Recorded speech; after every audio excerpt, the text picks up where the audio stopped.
Okay, so let's think about something. This whole information explosion thing and the amounts of information. How do we deal with it now? Well, there's two ways of dealing with information explosion. One of them is the mechanical one, the computer version. The other one is the human version. Let's take the mechanical first. So what do computers do?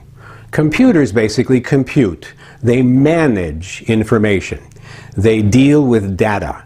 What they don't do is what the human mind does. The human mind makes sense of information. Those are two somewhat parallel but significantly different things. So let's talk about computers first. We build them, we give them operating systems, and then in order for them to actually have something to do, we give them programs, routines, subroutines, applications, even applets. We need to program them consciously to do what we want them to do. Let's jump over to the human mind. How does it deal with information? How does it make sense of information? Essentially, there are two ways. The first one is what most people do most of the time. They run on default, intuition. They think. That's a broad term, and it essentially should be put in quotes because they don't really know what's happening. Something is happening, it's called thinking, and something comes out as an output.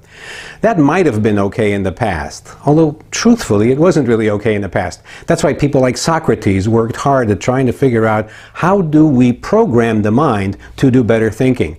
The Jesuits, the rabbis, Eastern sages have all tried to provide systems, some way of getting the mind to do its work better. Nowadays we don't have the time for that.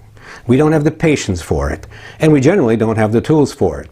Which is why I've come up with what I call the DeGoogleization protocol. Yeah, I know, it kind of sounds funny.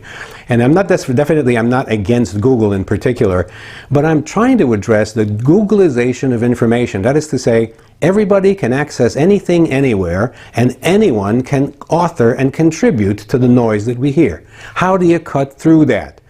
The way you cut through that is with the DeGoog Protocol. The protocol essentially takes advantage of the way the human mind works. I can tell you three things about the human mind. Number one, the average person, or actually any human, cannot maintain more than 7 ideas meaningfully at the same time. Can't embrace more than 7 ideas. Oh sure, you can remember a lot of different things that have nothing to do with one another, but you can't really remember more than 7 ideas that relate to some concept. Keep that in mind. The second thing is no focus, no clarity, nothing comes out of anything less than 3 propositions. If you make a statement and I challenge you, and I say, why would you say such a thing? Your natural recourse is going to be to defend it by saying, well, John, it's because A, B, C, or 1, 2, 3. I don't know anything about how that happens, but I know that that is inevitable.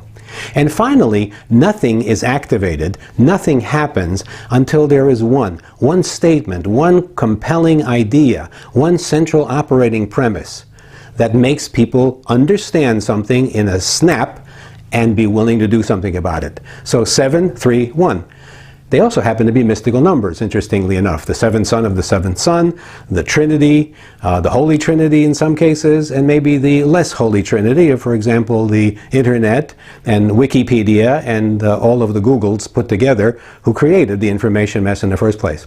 So what if we could reverse engineer this understanding of 7, 3, and 1 and somehow turn it into essentially a human applet for the brain?